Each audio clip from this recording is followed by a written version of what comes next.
A few moments later.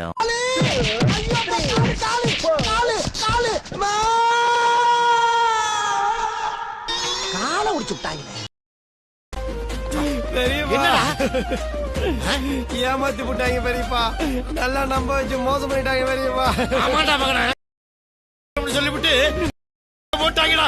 நம்ம ஏமாத்திட்டோம்டா. இந்த வீடியோவில் நீங்கள் பார்த்துருப்பீங்க, கிட்டத்தட்ட அப்படி ஒரு நிலைமை தாங்க. கியா காரன்ஸோட சேஃப்டி ரேட்டிங் குளோபல் Ncap இன்னைக்கு ரிலீஸ் பண்ணியிருந்தாங்க. ரொம்ப ஷாக்கிங்கான ரேட்டிங்காக இருந்தது. காரணம், ஒரு பேசிக் வேரியண்ட்லேயே ஹையஸ்ட் சேஃப்டி ஃபீச்சர்ஸோட ஆஃபர் பண்ணியிருக்கோம் அப்படின்றத லான்ச்லேருந்தே அவங்க தெரிவிச்சிட்டு வந்தாங்க. அப்படி ஒரு கார் சைல்ட் ப்ரொடக்ஷனுக்கும் சரி அடல்ட் ப்ரொடக்ஷனுக்குமே வெறும் 3 ஸ்டார் ரேட்டிங் தான் வாங்கியிருக்கு அப்படிங்கிறது ஒரு ஏமாற்றமான விஷயம் தான்.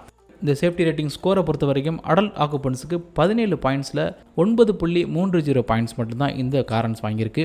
இந்த காருடைய ஓவரால் ஸ்ட்ரக்சர் வந்து அன்ஸ்டேபிள் அப்படின்னு தெரிவிச்சிருக்காங்க. ஃபர்தர் லோடிங்கை வித்ஸ்டாண்ட் பண்ணாது அப்படிங்கிறதுடைய அர்த்தம். இது போக ஸ்ட்ரக்சரலாக ஃபுட்வெல் ஏரியாவும் ரொம்ப வீக் அப்படின்னு சொல்லியிருக்காங்க. ஃப்ரண்ட்டில் இருக்கக்கூடிய பேசஞ்சர்ஸை பொறுத்த வரைக்கும் ஹெட் மற்றும் நெக் ப்ரொடெக்ஷன் வந்து ஓரளவுக்கு நல்லா இருக்குது அப்படின்னு சொல்லியிருக்காங்க. வேற டிரைவரோட செஸ்ட் ப்ரொடெக்ஷன் அப்படிங்கிறது ஒரு மார்ஜினலான ப்ரொடெக்ஷன் தான் அப்படின்னு தெரிவிச்சிருக்காங்க. இது போக ஃப்ரண்ட்டில் இருக்க 2 பேருடைய நீ ப்ரொடெக்ஷன், அதாவது முழங்காலுக்கான பாதுகாப்பு அப்படிங்கிறது புவர் அப்படின்னு தெரிவிச்சிருக்காங்க.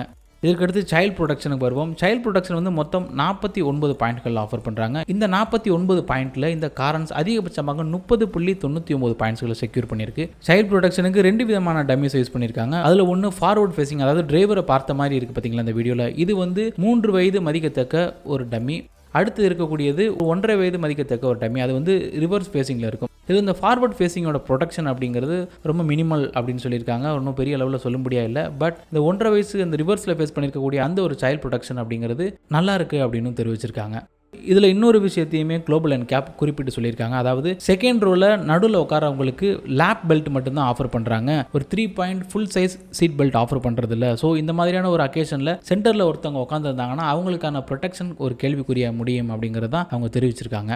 கியா காரன் ஸ்டாண்டர்டாக பலவிதமான சேஃப்டி ஃபீச்சர்ஸோட எக்யூப்ட் ஆகி வருது. குறிப்பாக 6 airbag, electronic stability control, seat belt, pretensioner, ABS, all wheel disc brakes, braking assist system, tyre pressure monitor, இப்படி எல்லாமே ஸ்டாண்டர்டாக கொடுத்தும் இந்த காரோட சேஃப்டி ரேட்டிங் ரொம்ப ஏமாற்றமாக இருக்குது. குறிப்பாக அதோட கீ ரைவலான மாருதி எர்டிகாவோட சேஃப்டி ரேட்டிங் 2019 என்ன வந்துச்சோ அதோட சேஃப்டி ரேட்டிங்கோட ஆல்மோஸ்ட் ஈக்குவலாக தான் இருக்குது. இன்ஃபேக்ட் அந்த கார் 2 ஏர் பேக் மட்டும்தான் ஆஃபர் பண்ணுது. எலக்ட்ரானிக் ஸ்டெபிலிட்டி கண்ட்ரோல் ஸ்டாண்டர்டான ஃபிட்மெண்ட் கிடையாது. இந்த ஒரு கிராஷ் டெஸ்ட்டை பற்றி குளோபல் Ncapோட செக்ரட்டரி ஜெனரல் தெரிவிச்சிருக்கு என்னன்னா, கியா கிட்ட இருந்து இன்னும் நாங்கள் அதிகமாக எதிர்பார்த்தோம், ஒரு நல்ல பெர்ஃபார்மன்ஸ் எதிர்பார்த்தோம். பட் இந்த ஒரு ரிசல்ட் அப்படிங்கிறது அவங்களுக்கே கொஞ்சம் ஏமாற்றமாக இருந்திருக்கு. இன்னொரு விஷயத்தையும் குறிப்பிட்டு சொல்லியிருக்காங்க என்னன்னா, கியா குளோபலாக விற்பனை செய்யக்கூடிய மேக்ஸிமம் கார்ஸ் எல்லாமே 5 ஸ்டார் ரேட்டிங் கேப்பபிள் காராகவே உருவாயிருக்கு. பட் இந்தியாவில் அந்த சேஃப்டி லெவல் இன்னமும் இந்த லெவலில் தான் ரீச் ஆயிருக்கு அப்படிங்கிறது ஒரு வருத்தமாகவே அவங்க தெரிவிச்சிருக்காங்க. கியா காரன்ஸுங்கிறது செல்டோஸோட 3 ரோ வெர்ஷன் அப்படிங்கிறது நம்மளுக்கு பல பேர் தெரியும். அதே பிளாட்ஃபார்மை தான் அதுவும் யூட்டிலைஸ் பண்ணுது. இருந்தாலும் இவங்க சேஃப்டியில் நல்ல இம்ப்ரூவைஸ் பண்ணியிருப்பாங்க, நிறைய மாற்றங்கள் கொடுப்பாங்கன்னு எதிர்பார்த்தோம். அது பெரிய அளவில் எடுபடலை. செல்டோஸும் 2020 கிராஷ் டெஸ்ட் செய்யப்பட்டது. அதுவும் இதே 3 ஸ்டார் ரேட்டிங் தான் அடல்ட் ஆக்குபன்ஸுக்கு வாங்கியிருந்தது. இதிலிருந்து ஒரு விஷயம் நம்மளுக்கு ரொம்ப தெளிவாக தெரியுது, திரும்ப உணர்த்திக்கிட்டே இருக்குது. வெறும் ஏர் பேக் மட்டுமே ஒரு காரோட சேஃப்டிக்கு போதுமானதாக இருக்காது அப்படிங்கிறத தான் இது ப்ரூஃப் பண்ணுது. ஏன்னா 6 ஏர் பேக் மற்ற எல்லா ஸ்டாண்டர்ட் ஃபீச்சர்ஸும் இருந்துமே இந்த காரால் ஒரு 3 ஸ்டார் ரேட்டிங் தான் செக்யூர் பண்ண முடிஞ்சிருக்கு அப்படிங்கிறது இந்த காரோட ஸ்ட்ரக்சரல் வீக்னஸ் தான் நம்மளுக்கு தெரியப்படுத்துது. இந்தியன் மார்க்கெட் தொடர்ச்சியாக சேஃப்டியை ஒரு ஃப்ரண்ட் ப்ரையாரிட்டியாக வச்சு போகுது. இருந்தாலும் சில நேரங்களில் ஃபேன்சி ஃபீச்சர்ஸை நம்பி நம்ம எல்லாரும் பின்னாடி போயிடுறோம். இந்த ஒரு கிராஷ் டெஸ்ட் ரேட்டிங் எப்படி உங்களை இம்பாக்ட் பண்ணுச்சு அப்படிங்கிறத கமெண்ட் செக்ஷனில் தெரியப்படுத்துங்க. கூடிய சீக்கிரம் இன்னொரு வீடியோவில் பார்க்கலாம். நன்றி, வணக்கம்.